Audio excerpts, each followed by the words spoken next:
भाजप राष्ट्र प्रथम या धोरणातून काम करतो. भाजपमध्ये कुणीही पदासाठी काम करत नसल्याचं नवनाथ बन यांनी म्हटलंय.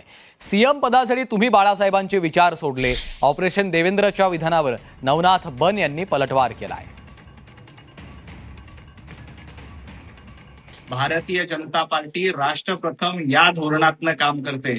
इथं कुणी पदासाठी काम करत नाही.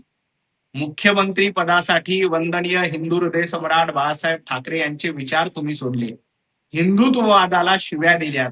इथं तसं होत नाही. इथं राष्ट्र प्रथम देश प्रथम याच धोरणातून पंतप्रधान नरेंद्र मोदीजी, अमित भाई शहा आणि देवेंद्रजी फडणवीस काम करतायत. त्यामुळं तुम्हाला शिवसेना कळलेली नाही, बाळासाहेब ठाकरेंचे विचार कळलेले नाही आणि दुर्दैवानं तुम्हाला आताचं राजकारण देखील लक्षात येत नाही.